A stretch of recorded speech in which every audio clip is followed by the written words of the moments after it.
Salut tout le monde! Aujourd'hui au podcast, je reçois Christopher Lévesque-Savard, un passionné de course ultra-trail, un athlète de haut niveau qui en a long à vous dire. Je vous laisse le découvrir. Salut! Moi c'est Simon. Dans la vie, j'ai eu plein de chapeaux. Pas celui-là dont je me sers pour protéger vos yeux de mon crâne luisant. Je suis parti de chapeaux professionnels. J'ai été barman, physio, entraîneur, ramasseur de duvet de poussin, expert en décoration de café, gratteux de guitare, tatoueur, aideur de mal pris. Dans ce balado, je rencontre du monde qui, comme moi, n'ont pas nécessairement pris le chemin le plus droit sur la grande autoroute de la vie. Bref, on parle de tout, sauf d'un 9 en 5.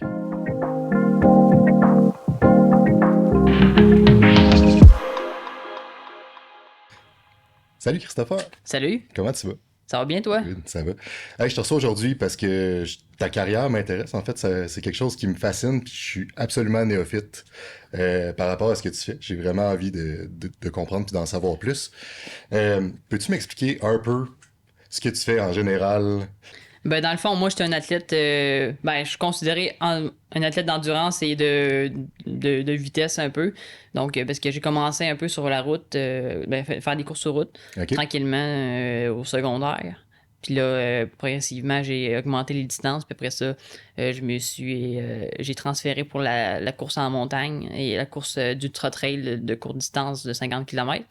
Donc, mais présentement, je suis vraiment focus sur la course en montagne depuis 4-5 ans, depuis la COVID.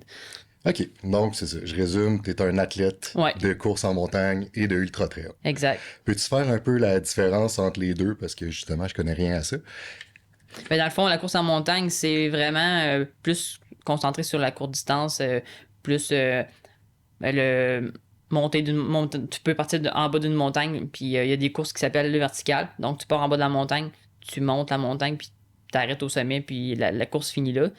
Puis t'as un autre type aussi que moi, je me spécialise en ce moment pour ma part, c'est le up and down. Donc, tu montes la montagne, tu descends la montagne, tu peux faire ça 2 fois. Il y a des courses que c'est juste une fois, puis il y a des courses que c'est 2 boucles de cette façon-là. OK. Puis quand on parle de courte distance, est-ce qu'il y a un barème à respecter pour que ce soit considéré comme une courte distance dans ton sport?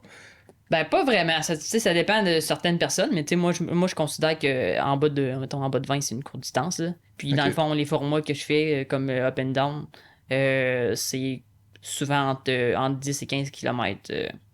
Puis, avec à peu près 1000 mètres de dénivelé positif dans toute la course. OK. Quand on parle de dénivelé positif, c'est que tu descends pas la côte, tu la montes. Exact, ça Ok. c'est vraiment quand tu montes ou que le grade de la pente est vers le haut, là. OK. C'est ça.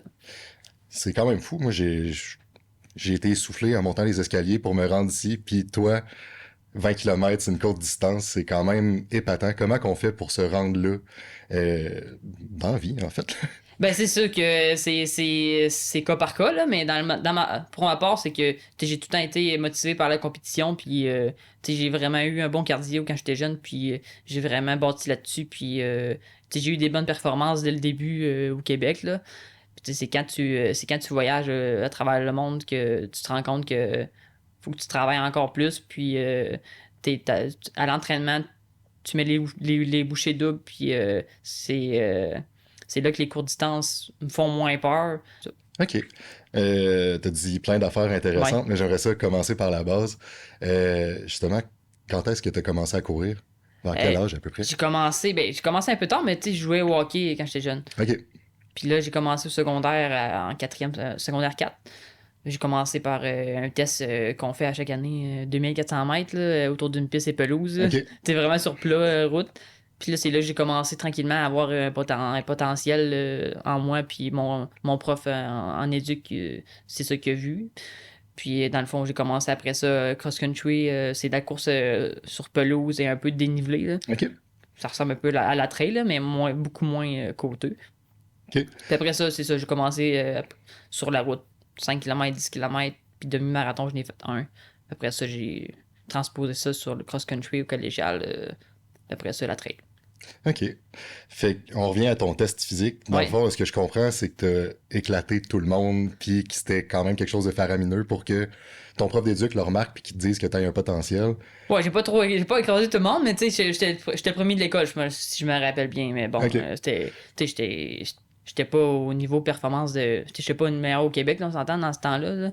Mais tu sais, de mon côté, mon école, j'étais quand même fier. Puis là, je voyais que la course était une option. Là. OK. C'est sûr que là, le hockey était quand même vraiment. J'aime encore ça, là, mais tu sais, j'avais pas mal plus de potentiel sur la course que au hockey. Là. OK. Puis justement, là, tu fais encore un peu de hockey, mais tu as fait une transition finalement. C'est-tu un peu justement la fierté de tes performances en course, ton début, que tu as fait OK, j'ai vraiment du potentiel, je suis fier de moi, je vais vraiment pousser là-dedans, puis c'est là que tu as commencé à en manger, dans le fond? Ah, exact, c'est ça. Puis, tu sais, moi, la compétition en tant que telle, c'est ça qui me motive vraiment à courir aussi. Puis, tu sais, quand je m'entraîne, des fois, les entraînements, c'est vraiment pas évident de se motiver. Donc, tu sais, il faut que tu te rappelles de tes objectifs à long terme et à court terme. Là. Puis, c'est vraiment le stress de compétition, le bon stress, en fait, là. OK. C'est ça qui est motivant, là. C'est deux types de cardio vraiment différents quand même. Tu sais, t'en as un que t'es plus axé sur la puissance, la vitesse de ton coup de patin. Ouais. Puis l'autre, j'ai l'impression que c'est un peu un exercice de patience puis de dureté mentale, si on veut. Ouais. Qu'est-ce que tu préfères, dans le fond, de justement le côté endurance par rapport au côté vraiment puissance de la vitesse? Ben, j'aime un peu les deux, tu sais, c'est comme je te disais au début, c'est que je fais les 50 km qui est vraiment autre chose que quand je fais un 15 km vraiment rapide, là. C'est, tu sais, quand je fais un 15 km up and down, là, ça peut ressembler comme quand je jouais au hockey, là, et les coachs, c'est moi qui allais dans les coins puis que, tu sais, je donnais vraiment plus un effort court, là. Ça peut ressembler plus au 15 km, mais quand je fais un 50 km, c'est là que, comme tu disais, la patience, là, que il faut vraiment que tu gères ton effort tout le long. Puis faut pas que tu donnes un sprint dès le départ, ou pendant la course, faut que tu sais vraiment. Faut que tu attendes le bon moment pour donner le dernier push, mettons, d'un 50 km. Là. C'est intéressant ça. Parle-moi donc un peu des stratégies justement qu'il y a en course. Comment tu vas attaquer si on prend l'exemple du 50 km que je crois qu'il est le Ultra Trail. Ouais. Ouais. Comment tu l'attaques? Ben ça, j'essaie d'être plus sage là, dans le fond dans mes courses parce que là, des fois dans le début tu te sens vraiment en forme parce que tu sais et dès le départ t'as des bonnes jambes puis t'es préparé pour la course mais faut vraiment que tu sois patient, faut pas que tu donnes trop tu gaspilles tes cartouches dès le départ parce que dis-toi que mettons tu cours pendant 30 minutes ou une heure là, tu peux y aller trop vite puis après ça il te reste souvent les courses de 50 km ça peut varier tout dépendant du parcours, ça peut varier entre 5 et 6 heures d'effort total. Okay. Fait que, mettons, tu commences avec une heure de course, puis tu donnes vraiment trop d'énergie, tu gaspilles trop d'énergie. C'est là que tu pourrais peut-être même pas finir la course. Là. Ouais. Ça m'a pas arrivé encore, mais j'en connais beaucoup de mes compétiteurs qui ça a déjà arrivé, mais en tout cas, je croise les doigts. Là. Ouais. Mais j'aime vraiment ça, finir mes courses, même si je suis détruit, c'est sûr que ça m'a déjà arrivé. Là. Mais j'espère un jour que ça arrive. Ça va sûrement arriver. Là. Ah ouais, tu penses faire un DNF un jour. J'imagine que ça arrive à peu près à tout le monde, là, c'est ça? Exactement. Est-ce-tu souvent relié à des blessures, le DNF, ou c'est vraiment l'épuisement? Ça peut être les deux. OK. À chaque personne que je parle après, mettons, que ça leur est arrivé, là, c'est souvent des fois un coup de chaleur. OK. Dernièrement, j'ai fait une course, les championnats canadiens. Puis ça a déjà arrivé, là, ça arrive à plusieurs qui ont des coups de chaleur ou juste une mauvaise performance. Puis des fois, ils peuvent arrêter. Ils veulent pas continuer parce que ils se sentent vraiment pas en shape. Puis des fois, c'est des blessures que ça arrive souvent aussi. Là.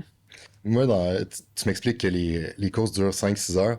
Personnellement, il faut que je mange aux 2 heures, sinon je m'évanouis. Comment tu gères justement l'alimentation pendant que tu cours? Ben ça, t'essaies de donner une stratégie de départ. Puis aussi, pendant tes entraînements, l'optimal, c'est tu te pratiques à manger au travers de tes longues sorties. Là. Puis tu essaies de donner une stratégie aussi avant ta course. Tu peux manger aux 30 minutes. Moi, je mange aux 45 minutes au moins quelque chose, un gel ou une barre d'énergie.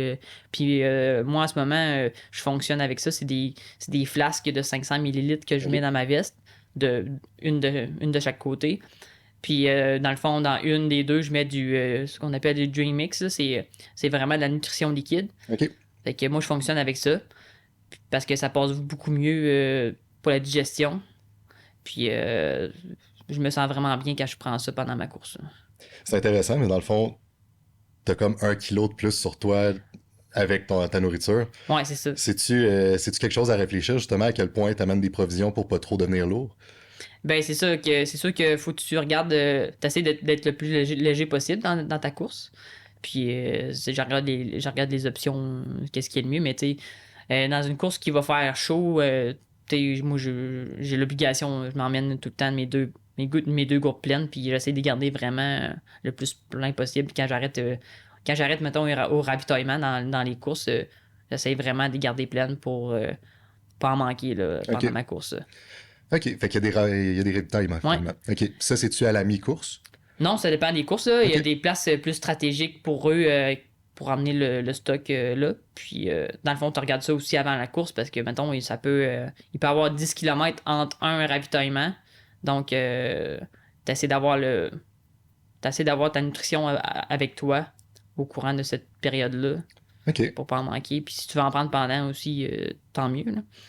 Moi, j'essaie de garder quand même mon stock que je vais manger sur moi. Puis, c'est rare. Ben, quand j'arrête dans les ravitaillements, c'est pour prendre de l'eau. Puis les derniers kilomètres, je sais pas qu'est-ce que tu considères comme les kilomètres finales d'une course. Je sais pas si sur les grandes distances, c'est les 5 derniers kilomètres que ça va être un peu plus un sprint, si on veut, ou... j'imagine que quand t'es en troisième, que tu sais que l'autre qui est en avant, tu peux le dépasser, tu dois augmenter le pace un peu, veux pas.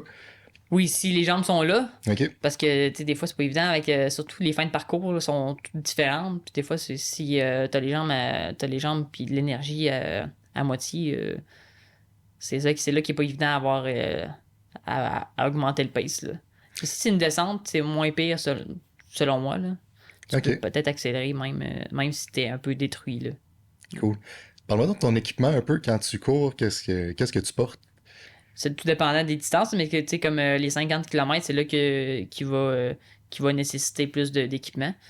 Donc, souvent, les organisations, ils recommandent de porter des casquettes. Moi, je porte mes lunettes aussi. Euh, Ma veste d'hydratation qui est vraiment importante. Là. Mhm. Tu sais, tu traînes ton matériel obligatoire qui demande. En tout cas, que j'ai dans ma veste. Après ça, j'ai mes gourdes, comme je parlais tantôt, des 500 millilitres. Après ça, j'ai ma nutrition que je mets dans mon sac aussi. Ok. Mes gels, mes barres et pas mal ça. Là. OK. Après ça, mes souliers de course de trail qu'il faut OK. avoir. Là. C'est ça, y a-tu des souliers particuliers? Là? Je regarde tes choses. Ouais, ça, c'est pas ceux-là, là, c'est pas ça mais que tu cours avec, non? Ok. Dans le fond, c'est des souliers avec des crampons, tout dépendant du type de parcours que je fais, là. Si c'est un parcours plus roulant, je vais mettre des chaussures qui sont plus peut-être plus confortables là, au niveau du pied, puis aussi en tout cas, qui est fait pour le roulant, pour aller plus vite. Là. OK. Quand on parle de roulant, c'est des terrains rocailleux, des petites roches qui roulent, des trucs comme ça. Ouais, moins de roches possible, là, Ok. genre plus de terre, en tout cas plat, puis moins de roches possible, là, puis moins de racines. Là. Comment tu t'entraînes dans la vie en général? Tu sais, ça ressemble à quoi tes journées? Tu t'entraînes-tu 7 jours sur 7? Ben, une semaine type, c'est. J'essaie de garder une journée de congé par semaine. Mais des fois, ça peut arriver comme. Prochainement, j'ai une course, fait que je vais essayer de faire au moins 7 jours semaine. Mais il y a des jours qui sont vraiment plus relax. Ok. Je cours, mais c'est comme une journée de repos. Là. Comme, mettons, je vais faire un 8 km ou un 10 km à basse fréquence. OK. Ça, c'est une journée de repos. Ouais, c'est ça. Cool. À moins que, ben, c'est sûr que s'il y a beaucoup de dénivelé, c'est sûr que c'est plus exigeant en tant que tel. Là. Mais c'est ça. Puis dans une semaine type, en tant que tel, de préparation, je me donne 2 intervalles par semaine. Donc Ok. ça, c'est deux intensités de course. Plus une longue sortie la fin de semaine. Varier entre 20 et 30 km, tout dépendant de l'objectif que je vais avoir comme course après. Là. OK. Fait que, parle-moi donc de tes intervalles, justement. Ben, surtout que là, en ce moment, je me prépare pour une course de up and down de 15 km. Donc, ça, en tant que tel, je vais faire une course. Je vais aller m'entraîner mettons, à Matane, je m'en vais au Mont-Castor. Je fais des montées, descentes. Donc, je peux faire des courtes intervalles de 1 minute en montée. OK. Mettons, à haute intensité. Après ça, je fais mon repos en descente, en jogging. Vraiment mollo pour vraiment essayer de récupérer le plus possible au niveau fréquence cardiaque et les jambes. Puis après ça, je repars, mettons, une série de 10 montées montée-descente. Ouais. OK. Puis ces entraînements-là, dans le fond, tu sais, ça a l'air quand même basé dans la science en général. T'es-tu coaché? Non, dans le fond, ben, j'ai déjà été coaché par le passé côté route et trail. En OK. ce moment, depuis un an, je me coach moi-même. Puis dans le fond, je fais du coaching aussi personnalisé à distance avec d'autres personnes au Québec. Là. OK. Puis tu vois-tu une différence dans tes performances le moment où tu étais coaché par rapport au moment où tu t'es coaché toi-même? Ben, je sais pas en tant que tel, mais au moins, quand je me coach moi-même, c'est que ça fait en sorte que j'écoute plus mon corps. Donc, tu sais, je me fie pas aux entraînements que, mettons, mon coach me donnerait si j'étais pas coaché par moi-même. Là. Donc, c'est ça qui m'amène à écouter plus mon corps, comme je disais, puis OK. à vraiment savoir quel entraînement faire, quel jour. Puis si, mettons, un jour, je me sens moins bien, je me sens moins mal de pas le faire parce que, tu sais, je sais que mon corps, il accepterait peut-être pas cet effort-là, puis peut-être les risques de blessure seraient plus élevés. Là. OK. Puis ça te fait-tu peur justement de te dire que peut-être que tu pousses un petit peu moins maintenant que tu te coaches toi-même par rapport à vraiment quelque chose de strict avec un coach? Ben peut-être, mais tu sais, je me fais quand même des bonnes séances d'intervalle par moi-même, puis ça me fait pas peur. Tu sais, la motivation est là parce que je me donne comme objectif mes courses. Mais tu sais, c'est mes courses en fond, c'est mes objectifs à long terme et à court terme. Donc c'est là que je trouve ma motivation pour faire des bons intervalles. Là. OK. Tu me parles d'objectifs. Ouais. Là, c'est quoi tes objectifs? Dans le fond, j'ai été sélectionné dernièrement pour les championnats du monde qui OK. vont être en Espagne à Cannes-Franc. Donc, Félicitations. ouais, merci. J'ai été sélectionné sur justement le classique Up and Down, qui est la course en montagne à peu près 15 km, je pense. OK. Qui est à peu près, je pense que la course est d'environ 900 ou 1000 mètres de dénivelé positif. Donc, c'est un peu du même genre que j'ai fait. J'ai fait une course cette année au moins de ce genre-là OK. pour me préparer. Puis, ben, tu sais, c'est sûr que je n'étais pas encore sélectionné. Donc, je pouvais pas savoir à ce moment-là que j'allais faire ça au championnat du monde parce que dans le fond, là-bas, il y a 4 types de courses. Il y a le vertical qui est en que tu pars en bas puis tu fais juste la montée. OK. Puis le classique up and down que je vais faire, c'est vraiment 2 boucles montée-descente. Puis après ça, il y a un 40 ou 50 km et un 80. Donc OK. on va être une équipe de à peu près 40 Canadiens qui vont être là-bas. Puis il va y en avoir certains qui vont faire les 4 types de courses. OK. Constates-tu qu'en tant que Canadien, on est quand même réputé mondialement pour ce type de course-là? On est-tu fort et... Ben, on est vraiment en progression. OK. Puis on a vraiment des bons espoirs. Des bons espoirs pour faire un top 10, mettons. Là. OK.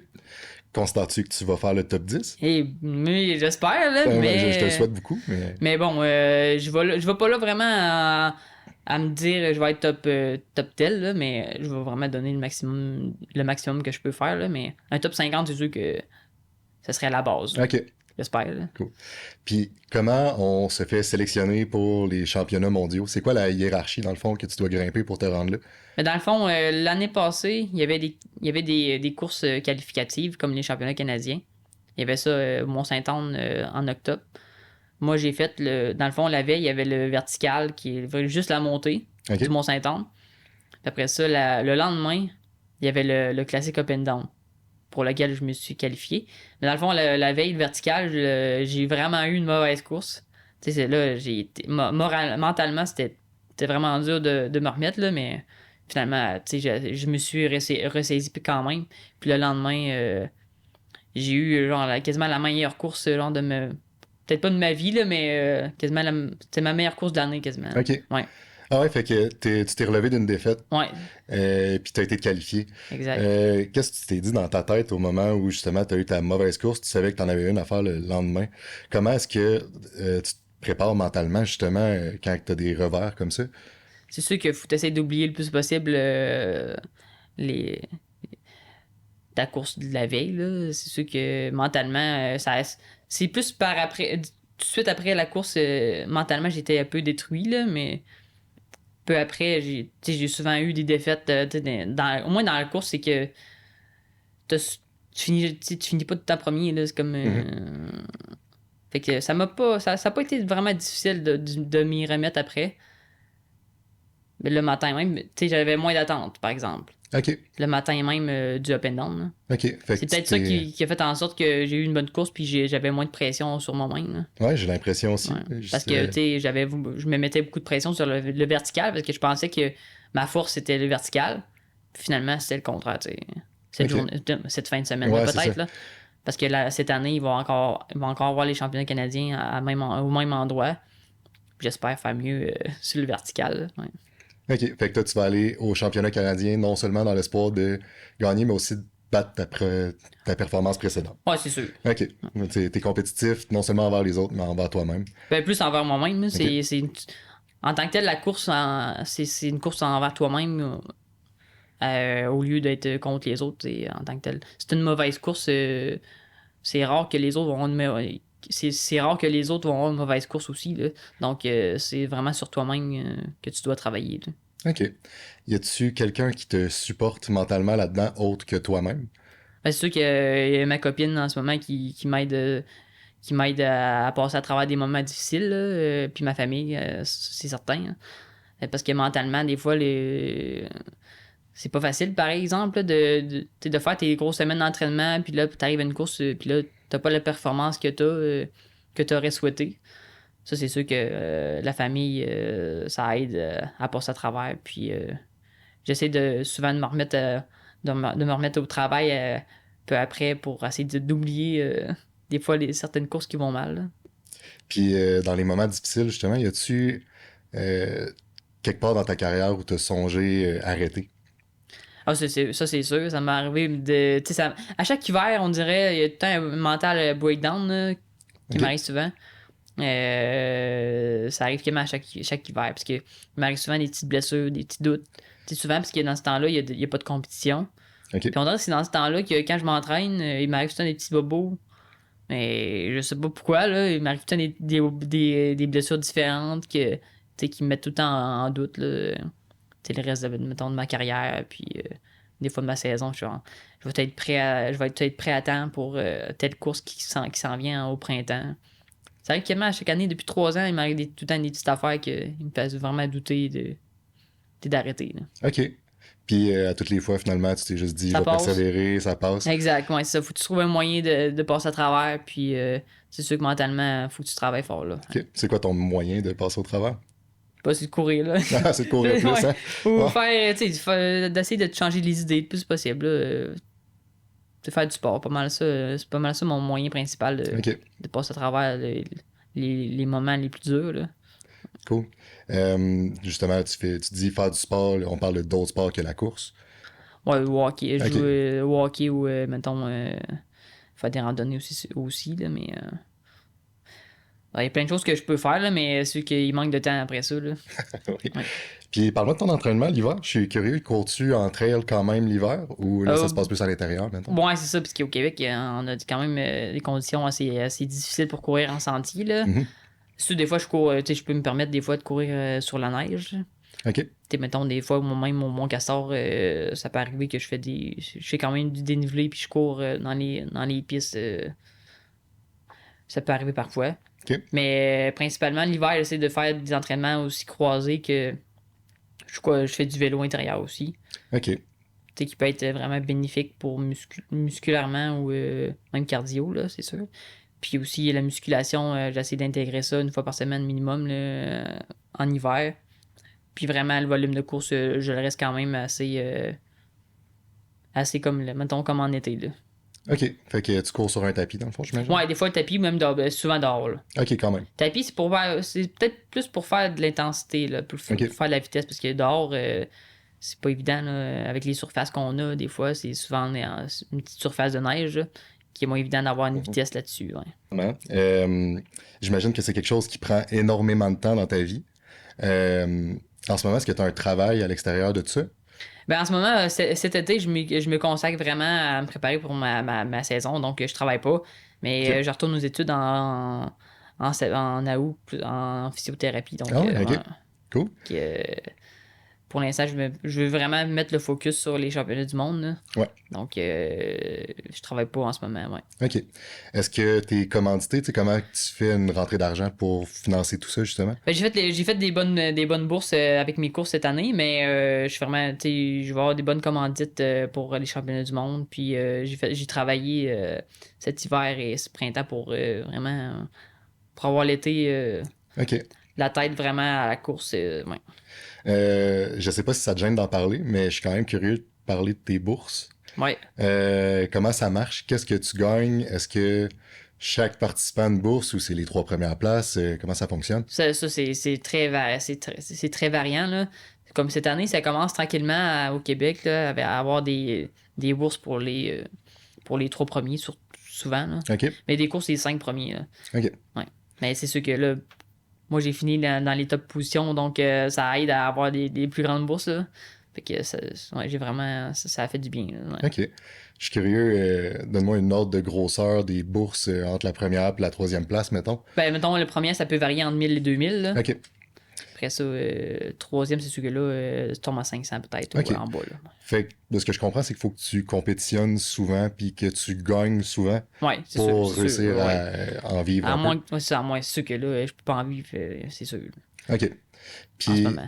quand tu vas avoir gagné les championnats du monde, parce que ça va arriver, peux-tu t'attendre à gagner ta vie avec ça? Ben, c'est sûr que là, si tu veux gagner ta vie, surtout pour la course, il faut que tu aies très bons commanditaires. Là. OK.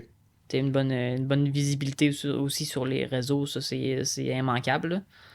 Puis c'est pas mal ça, je pense que pour en vivre, là, t'as pas le choix. Là. Ouais. Tu me parlais que tu voulais aller étudier en physiothérapie après le championnat du monde. En fait, si tu gagnes, est-ce que tu crois continuer à t'investir là-dedans jusqu'à temps que tu gagnes plus? J'imagine que ça a une date d'échéance, cette carrière-là, je veux pas. Ouais, c'est sûr que tout peut arriver, puis tellement d'affaires dans la vie en général qui peut chambouler les buts dans la vie, puis... mais je sais pas, là, je vais un jour à la fois, là, je pense, là, puis c'est sûr que si je fais une très belle performance là-bas, c'est sûr que les options vont changer. Là. Ouais, tu vas peut-être retarder un peu les études. Ah, peut-être, je sais pas, ouais. OK, cool. Puis justement, les études en physiothérapie, c'est super intéressant, je pense que ça rejoint ton domaine. C'est que j'imagine que tu prépares aussi le terrain pour l'avenir. C'est sûr que je vais essayer de préparer l'avenir, puis comme tu disais, c'est dans mon domaine un peu dans la course, puis je veux approfondir ça. Puis en même temps, ça va faire un bon équilibre, je pense, dans ma vie, en faisant physio plus une carrière de coureur. Là. Ouais, mais ça. Ouais. Puis justement, tu sais, là, si on se projette dans le futur beaucoup, la retraite, tu vois ça comment? Est-ce que tu penses que tu vas courir toute ta vie, même à 60, même à 80, ou à un moment donné... Ben, je pense pas. Mon but, c'est pas vraiment de courir le plus vieux possible, mettons. Là, Okay. mais je veux vraiment profiter dans ce moment que je sais que j'ai un potentiel sur le court et la vitesse. Je veux vraiment le travailler puis vraiment essayer de performer le plus possible en ce moment. Mais tu sais, je vois pas trop plus loin. Là. Christopher, ça a été un plaisir. Si je veux suivre ta carrière, comment je fais? Vous pouvez me suivre sur mes réseaux sociaux, surtout sur Instagram, que je suis le plus présent. Puis aussi, pour voir mes entraînements de course, ça peut être sur Strava, qu'il y a beaucoup de coureurs qui sont. OK. Donc, ça peut être là-dessus. Puis, vous pouvez me voir dans les championnats du monde sur le site. Cool. Est-ce que tu documentes un peu justement ta vie de tous les jours? Tu fais-tu des vlogs, quelque chose de fun à regarder? Je fais souvent des stories Instagram de toutes mes longues distances, de mes longs entraînements, de mes entraînements spécifiques ou de ma vie en général, des fois, là, de temps en temps. Ouais. OK, cool. J'imagine que ça, justement, pour aller chercher des commanditaires, c'est important d'avoir un profil un peu intéressant. Exact, c'est sûr que j'essaie de montrer ma vie de tous les côtés. Cool, ben on va suivre ça. Et merci. Hey, merci à toi.